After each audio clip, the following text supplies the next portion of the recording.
Graça e paz, meu irmão e minha irmã. Você está no canal Conectados com Jesus e Sintonizados com o Mundo. Ah, o amor!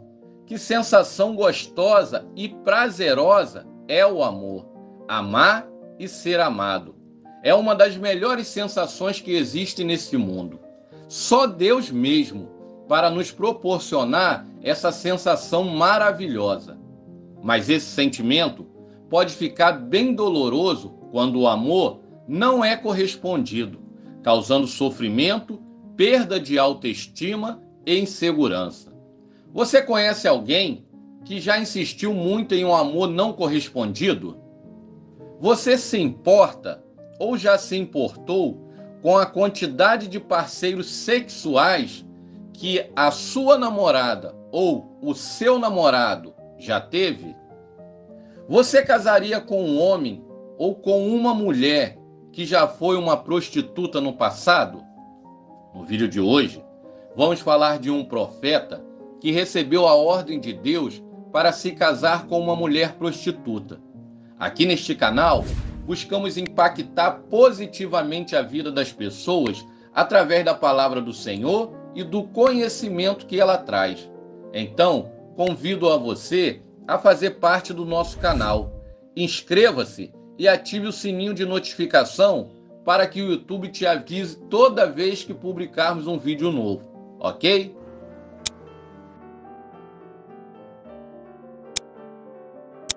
No século 8 a.C., Jeroboão II ocupava o trono de Israel no Reino do Norte, e suas façanhas militares tinham expandido as fronteiras de Israel para muito além do que já tinha sido desde os dias do glorioso reinado do rei Salomão. O dinheiro dos impostos cobrados das nações sujeitas a Israel jorrava na casa do Senhor em Samaria, a capital, e o povo de Israel gozava um período de prosperidade sem precedentes. Porém, como quase sempre acontece, com a prosperidade veio a degradação moral e espiritual. O secularismo e o materialismo tomaram conta do coração do povo e o pecado corria solto. A lista de pecados parecia os pecados atuais do Brasil do século XXI, como a blasfêmia, mentira, roubo, prostituição, bebedeira, perversão, perjúrio, fraude, opressão e vários outros. No entanto, o que mais entristecia o coração de Deus era o pecado da idolatria. Os bezerros de ouro feitos por Jeroboão I tinham aberto as comportas para todo tipo de mal proveniente da idolatria dos cananeus, incluindo alcoolismo, prostituição religiosa e sacrifício humano. O Senhor Deus considerava a nação de Israel como a sua esposa, e ele via a adoração a outros deuses como adultério espiritual. O Antigo Testamento fala frequentemente da nação de Israel adulterando ou se prostituindo após outros deuses. Desde o princípio, o Senhor Deus dissera à nação que não a dividiria com outros, mas Israel persistia em ignorar esse mandamento. E foi durante o reinado de Jeroboão II que a situação ficou intolerável. Deus então levanta um profeta para profetizar em Israel no Reino do Norte.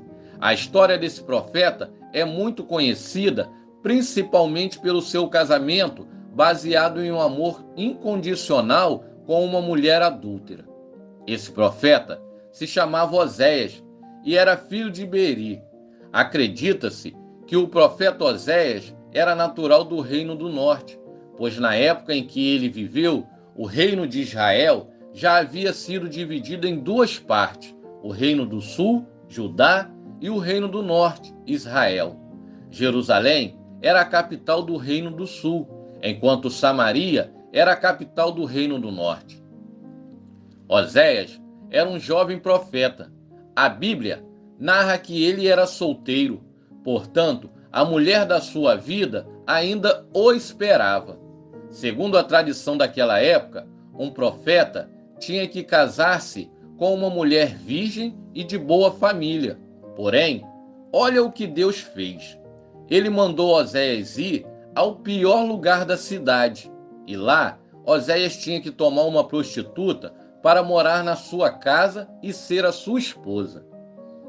Imaginem a situação de Oséias, um homem virgem à procura da mulher dos sonhos, e ao invés de procurar a sua futura esposa entre as mulheres virgens da cidade, como era a tradição, ele recebe uma ordem de Deus para ir em um prostíbulo arrumar uma mulher para se casar. Meu irmão e minha irmã que está vendo este vídeo, eu não sei com você, mas esta história mexe muito com o meu raciocínio lógico, pois a primeira vez que Deus falou com o profeta Oséias, ele deu essa missão quase que impossível para o profeta, pois naquela época as mulheres não tinham voz ativa e não eram tão valorizadas na cultura decadente de Israel. Fico imaginando o quanto Oséias deve ter sido zombado e humilhado por casar-se com uma mulher prostituta, em uma época que o adultério e a prostituição eram sentenciados com apedrejamento. Oséias, então, não se importou com a opinião dos outros e fez o que a própria palavra de Deus diz: é melhor obedecer do que sacrificar. Oséias, então, vai até o prostíbulo e toma uma mulher chamada Gome para ir para sua casa e ser a sua esposa. A Bíblia não entra em detalhes sobre quem era Gome. Ela apenas nos informa que essa mulher era filha de Dibraim. Estudiosos bíblicos acreditam que Gome não era apenas uma prostituta comum, pois o texto bíblico fala o nome dela e do pai dela. Antigamente, uma mulher prostituta perdia o direito da filiação da sua família pelas leis da época. Uma prostituta não era nem chamada pelo seu nome próprio. Então, tudo nos leva a crer que Gome era uma prostituta do templo que prestava culto para Baal, ou seja, Gome vendia o seu corpo para doar o dinheiro para o santuário de Baal. Ela era uma espécie de prostituta sagrada, ou mesmo uma sacerdotisa do templo de Baal. Não sabemos quanto tempo Oséias ficou casado com Gome, mas sabemos que ele teve 3 filhos com ela. Os nomes dos 3 filhos de Oséias foram colocados por Deus, pois tinham um significado profético. O primeiro filho de Oséias com Gome se chamou Jezriel. O segundo filho de Oséias com Gome era uma menina que se chamou Lo-ruama. O terceiro filho de Oséias com Gome se chamou Lo-ami. Até aí, Oséias tinha uma vida normal, com uma família grande e feliz. Mas a Bíblia nos diz que Gome teve uma recaída e voltou a praticar a prostituição, não se importando assim com a família que havia construído, nem com o amor que Oséias havia dado a ela. Que sofrimento terrível deve ter sido de Oséias quando ele ouviu os boatos que circulavam na cidade sobre a sua esposa. E a pergunta que logo vem à nossa mente é: onde eu errei? Oséias, então, questiona Gome sobre o motivo dela ter saído de casa para se prostituir. E olha a resposta que ela deu para Oséias: eu vim atrás dos meus amantes, que me dão comida, água, lã, linho, azeite e bebidas. Com esta atitude, podemos concluir que Gome estava agindo assim por causa do dinheiro. Todos nós sabemos que o dinheiro impulsiona a prostituição, e este detalhe sugere que o profeta Oséias era um homem financeiramente pobre, que não podia pagar os luxos que a sua esposa Gome queria ter. Por isso, Gomer voltou a praticar a prostituição. Porém, chegou um tempo em que Gome não era mais bonita nem atraente. E por isso, seus amantes perderam o interesse por ela. Gomer, então, ao ver a sua infelicidade, se arrepende e decide voltar para o seu marido. E olha o que ela disse: voltarei para o meu marido como no início, porque as coisas eram bem melhores para mim naquela época do que agora. Porém, Gomer não teve força para voltar para casa e pedir perdão ao seu marido Oséias. Ela então se coloca à venda em um mercado de escravos. De acordo com a lei de Moisés, Oséias poderia acusar Gomer de adultério e Gomer teria sido apedrejada até a morte. Mas pelo amor que ele tinha por ela, ele não fez isso. Pelo contrário, o profeta Oséias nunca deixou de amar a sua esposa. E no período que Gomer saiu de casa, Oséias cuidou dos seus filhos e dos bens materiais que eles tinham. Oséias cria na restauração do seu casamento e ele chorava e orava ao Senhor dia e noite para que o Espírito Santo de Deus transformasse a vida de Gomer. Então, o Senhor Deus se revelou novamente a Oséias e lhe disse: Vá, trate novamente com amor a sua mulher, apesar de ela ter saído de casa e se prostituído novamente. Ame-a como o Senhor ama os israelitas, apesar de eles se voltarem para outros deuses e de amarem os bolos sagrados de uvas passas. Oséias, então, decide comprar Gomer e ele paga 180 gramas de prata e 1,5 barril de cevada. Não era qualquer um que poderia pagar um valor tão alto por alguém. Isso prova que Gomer estava numa situação desesperadora de degradação e provavelmente ela era uma escrava sexual tratada como lixo, sem qualquer direito ou privilégios.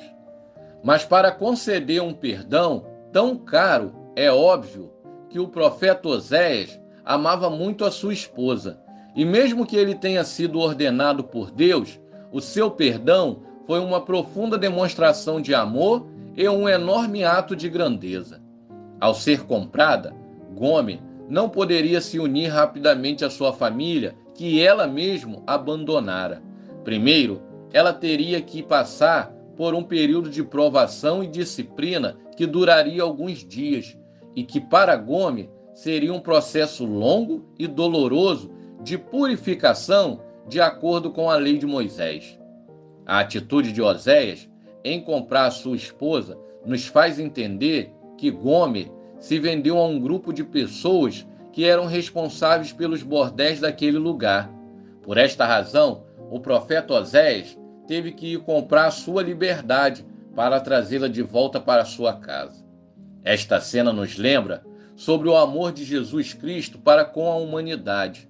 Jesus Cristo despojou-se de sua glória e veio à terra para nos comprar com o seu próprio sangue. Após comprar a liberdade de Gomer, o profeta Oséias lhe disse: Gomer, agora tu serás minha. Não te prostituirá mais, nem te entregará a outros homens. E assim, o profeta Oséias levou sua esposa de volta para casa e conseguiu restaurar sua família. O povo daquela cidade começou a questionar Oséias do porquê ele estava tratando Gomer tão bem. E o profeta Oséias então lhes diz: é como eu estou tratando ela que o Senhor Deus está tratando vocês, apesar do adultério de vocês com os falsos deuses pagãos. Muito provavelmente, a mágoa e a angústia de Deus pela nação de Israel, sua esposa adúltera e idólatra, era compartilhada por Oséias, que ficou sozinho com 3 filhos pequenos para criar, pois foi abandonado pela sua mulher, que Deus o chamou para amar. A dor e a revolta de Oséias era a mesma dor e revolta que Deus tinha em seu coração. Por isso, o capítulo 2 do livro de Oséias é um desabafo passional de um Deus apaixonado e desamparado. O adultério de Gomer, ao voltar para a prostituição e se relacionar sexualmente com outros homens, é o símbolo do adultério espiritual de Israel. Ao substituir o sagrado culto ao Senhor Deus Criador, que os livrou da escravidão do Egito, pelo violento e nojento culto a Baal e Asterote. É como se olhassem para o seu libertador, o doador de todas as bênçãos, o seu amigo e guia, e cuspissem na cara dele e lhe virassem as costas. Interpretar a vida de Oséias não é fácil, pois foi ele um símbolo dos acontecimentos de seu povo e época. Sua mensagem profética é uma analogia e sua história caminham lado a lado. Embora sua esposa Gomer tenha sido infiel a ele, Oséias continuou a amá-la. Esta história tinha um propósito divino, pois Israel é representada por Gomer e Oséias representa Deus. O pecado que Israel praticou foi o mesmo que Gomer fez. Israel se entregou aos ídolos e aos falsos deuses, o que constituiu o adultério espiritual. Mas apesar de tudo isso, Deus continuou a amá-lo. O profeta Oséias representa o rosto de um Deus apaixonado, que ama o seu povo com toda a esperança, como um marido que ama sua esposa, como um jovem que ama sua namorada. Em nossos dias atuais, Israel não acredita em Jesus como Messias. Fica claro, então, que os judeus não aceitam Jesus Cristo porque preferem fazer a sua própria vontade e não a vontade de Deus. Meu irmão e minha irmã que está vendo este vídeo, se você está perdido, volte-se para Deus, que é rico em misericórdia. Ele só está deixando você mergulhado na sua culpa porque você quer. Ele não vai forçar você a voltar, embora peça insistentemente. Saiba que a graça que criou o universo e salvou bilhões de pecadores numa cruz só tem uma fraqueza: o poder da sua vontade. Se você o negar, ele vai deixar você morrer no seu pecado. Mas se você o aceitar, Deus vai entrar na sua vida e mudar o seu coração, dando a você uma nova perspectiva de futuro e felicidade eterna. Confesso a vocês que, estudando esta história, fiquei impactado com um grande amor de Deus para conosco. Gomer representa todos nós que, desconhecendo a alegria da salvação, nos voltamos para as coisas materiais em busca de felicidade, sem, contudo, obter a paz que vem de Deus. Oséias representa Cristo, que através do sacrifício expiatório nos resgatou do mercado de escravos para uma vida abundante, bem como o Filho do Homem não veio para ser servido, mas para servir e dar a vida em resgate de muitos. Quando nos voltamos para esse amor, aliançamos nosso coração com Deus em vínculo eterno. Imagina Gomer, abatida, suja e infeliz naquele mercado de escravos, até que chega seu marido, paga o melhor preço que alguém poderia pagar por um escravo na época e coloca de volta a aliança no seu dedo. Essa alegoria é perfeita para ilustrar a graça de Deus e a obra salvadora de Jesus Cristo. Gostaríamos de saber o que você achou desta história. Deixe a sua opinião nos comentários abaixo. Até aqui nos ajudou o Senhor. Seja um colaborador, se inscreva em nosso canal. A sua inscrição ela é muito importante para levarmos o Evangelho adiante. Compartilhe este canal, pois tem sido bênção na vida de muitas pessoas. Que o Senhor te abençoe e te guarde. Que o Senhor faça resplandecer o seu rosto sobre ti e tenha misericórdia de ti. Que o Senhor levante sobre ti o teu rosto e te dê a paz. Até o próximo vídeo e que Deus te abençoe.